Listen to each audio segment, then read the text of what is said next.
Alright guys, welcome back to the channel. This is going to be the first episode of building a race car, and today we're going to be installing the BMR lower control arms on Stella right here. And the whole point of this series is to build a race car, as in the name says. So we're going to be going to the install, and hopefully you guys enjoy the video and learn something new about the car, about the lower control arms. And yeah, let's get right to it, guys. So right here we have the lower control arms, and as you can see, they're pretty beefy. I got them in the black hammer tone color, and they have red bushings, so it looks pretty nice. And then these are the relocation brackets, same thing. And then I got some tools we might need, and hopefully this will help a lot. So this is basically gonna make it easier to remove nuts and bolts. And honestly, I've had a lot of trouble in the past where I can't take the nut off. So hopefully this will make the life easier. And then I also got some grease to put on the bushings right here. So yeah, let's get right into the install, guys.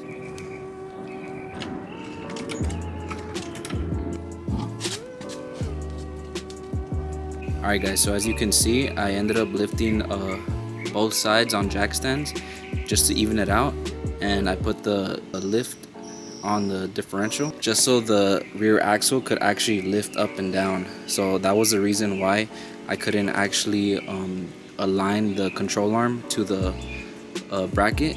So let me show you guys basically how it looks now and the full installation.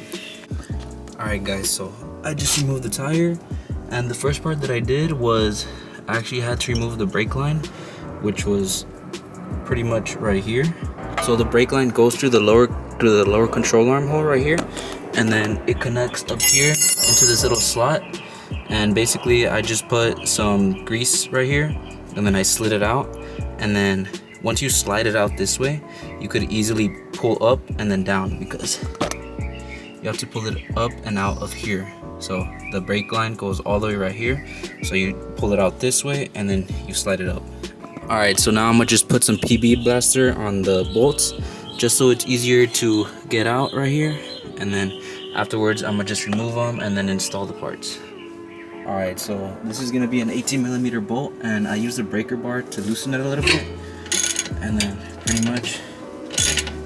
Alright, so eventually this long nut should just come out from the lower control arm, and then we basically have the rear uninstalled already.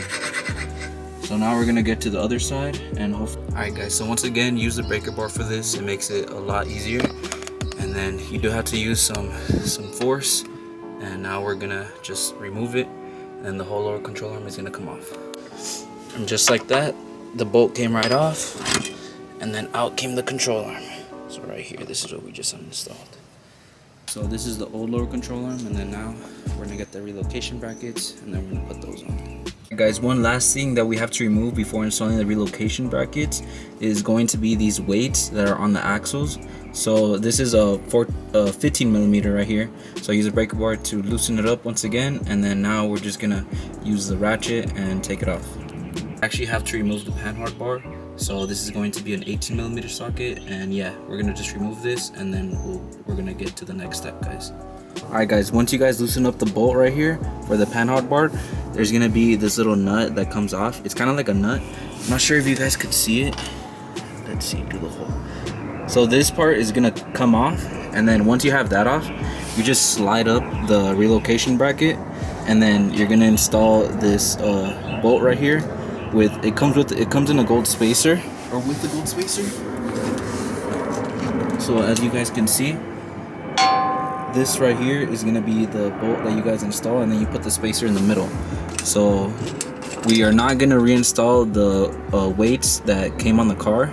So on the instructions that BMR posted on their website, they recommend to not put them back on.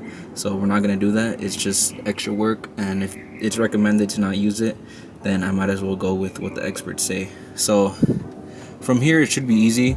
We just need to install the control arm from that side, and then we just bolt it on right here, and then we should be golden.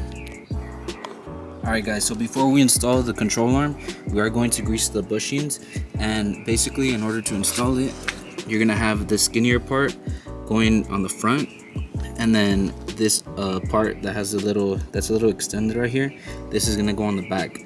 So make sure it's like this, And then also make sure that you have these little gold knobs going down. So we're gonna install it and then we're about to be done.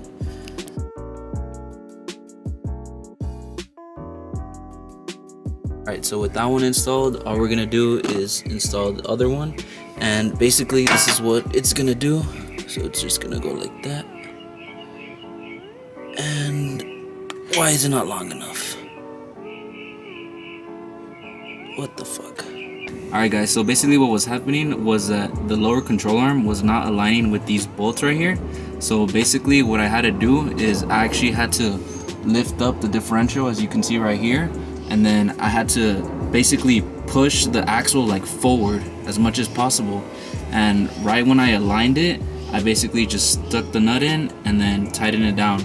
And once you do that, you're pretty much done. You could put the wheel back on. Just make sure to zip tie that brake line right there and then put it back on the bracket over here. And yeah, this is how it looks. This is the final product, guys. So I'm gonna get to the other side. Hope you guys enjoy and keep watching. Alright guys, so I want to give you guys a quick update on the lower control arms. So I know that in the previous clip everything was done, everything was installed, but I was driving the car and I heard a lot of like movement, also felt a lot of movement, and that's partly on me because I didn't torque down the bolts all the way. So you do have to torque these down to 130 foot-pounds, and it is pretty hard to do so. So some quick tips that I could give you is to try to get the wrench at a good angle so that you could lay down and kind of push it up like a bench press. If the angle with the bench press doesn't work, like let's say you're laying down and you're doing a bench press, you could easily do 130 foot-pounds. I mean, most people could bench a plate, but if you can't, you need to go hit the gym. So you could literally just stand on it and then it's really just gonna move down. So I'm gonna show you guys that on the other side because I just completed this one. This one's 130 foot-pounds, so as you can see right there, and pretty much all of them are perfectly torqued down. All the ones right here as well, these are all torqued down perfectly. And I also added a zip tie right here to the brake line, as you guys can see. And the only one that I have to do now is just this one. The only hard part was I couldn't get a wrench in here to hold this, so that's what I'm gonna do right now. And yeah, I'll show you guys the other side. So for this bolt right here, guys, the one right behind the relocation bracket, grab a 22 millimeter. It might be a little hard to put in, but this is how I did it. And then basically the torque wrench is right here, 130 foot-pounds, and then just do your best. See, 130 foot-pounds, and it's easier to push it down, kind of like a tricep push down. So just do that and you'll be all good. So now we're gonna move on to the other side. All right, so check this out, guys. Try to have it this low. Hold on to the car. Maybe if there was somebody here holding my hand, it'd be a little easier. But everybody's busy. That's 130 foot-pounds. Just like that. That's pretty much the install. This is how it came out, guys. Let me show you. So this is how it came out, guys. Looks nice. Put it on the lowest setting. I also have rotors. I never explained to you guys that in any of my videos, but I got new brake pads, and these are PowerStop Z26 rotors, drilled and slaughtered, and then brand new brake pads. So they're really good. I definitely recommend these. I do want to get Brembos in the future, but for now this was what was in my budget, so that's why I got it. Alright guys, so this is the support bracelet I was talking about, and this goes directly under your oil pan, like right here in the middle of the car right here. And you only have to remove 2 screws. You're gonna need an 18 millimeter and a 21 millimeter. And I'm gonna show you guys real quick which ones you need to remove. So this is the setup, guys. Basically, this is your oil pan. And then right here connected to your oil pan, right directly follow this. You're gonna have 2 bolts right here.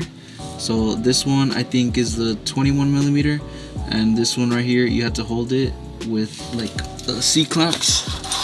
So let me show you guys how I'm doing this right now. So I'm basically holding it like that well, not exactly like that. I'm more doing it like this, and then I'm unscrewing it. And basically, we're gonna unscrew it and then screw it back on, and that's pretty much it. So the only hard part for the install is honestly removing the bolts. Sometimes they're really tight, and honestly, just blast it with PB and use a breaker bar. That's really been helping right now. So I'm gonna show you guys the final product right now. Alright guys, so this is how the support brace came out, and as you can see, it's right under the oil pan, so it's pretty easy to install. It was just hard. The hard part was only getting the bolts loose, but other than that, pretty easy install. And over here you guys can see the lower control arms, so that's how they're sitting, so they're really low, so I'm gonna have to just be careful when I'm driving. So as you guys can see, look at that gap, that's all there is. But yeah, hope you guys enjoyed the video.